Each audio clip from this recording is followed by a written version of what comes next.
Donner la parole aussi à Christian Kader-Keta, lauréat des trophées Maria Makeba, qui a tenu à honorer aussi notre cérémonie et bien sûr la mémoire de Rubano Myobe parmi nous aujourd'hui. Merci Laetitia. Aujourd'hui, je remercie d'abord le doyen d'enseigner pour avoir eu cette initiative pour le trophée Maria Makeba. C'est beaucoup d'honneur, c'est beaucoup d'émotion. Et depuis que je suis là, je suis rentré ici, j'étais mauritanien, franco-congolais, sénégalais, malien, et là je suis camerounais.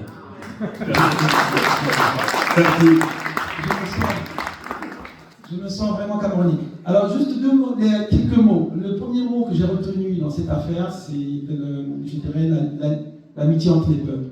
C'est-à-dire qu'effectivement, quand on parle de la France, quand on parle du Cameroun, on parle d'une histoire commune, et que cette histoire commune, il ne faut pas avoir honte d'en parler, et ce n'est pas d'en parler que faire du repenti, ce n'est pas d'en parler que de faire de l'anti-français primaire, mais c'est vraiment montrer que, effectivement, l'histoire de rencontre entre deux peuples, c'est une histoire qu'on ne peut pas gommer sous prétexte qu'il y a des conflits, il y a des discussions, il y a des problèmes.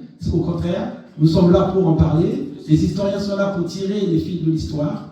Et moi, je suis très heureux de voir qu'aujourd'hui, Français et Camerounais, grâce à des hommes qui sont des hommes de l'universalisme, tels que Myobe, nous sommes ensemble et nous parlons de la même chose.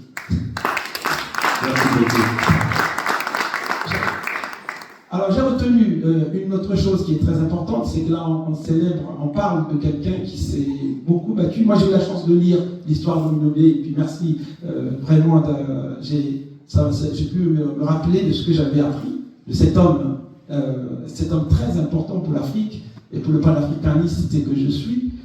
Et j'ai retenu également que les combats que nous menons en Afrique méritent aussi, nous les Africains, de nous regarder en face, parce que quand on voit l'histoire de cet homme, on ne peut pas ignorer qu'il y a eu aussi au sein des Africains une certaine trahison. Et ça, c'est un problème qu'on retrouve dans toute l'Afrique. Lumumba a été tué par la trahison d'un de ses frères. Amilcar Cabral, c'est pareil.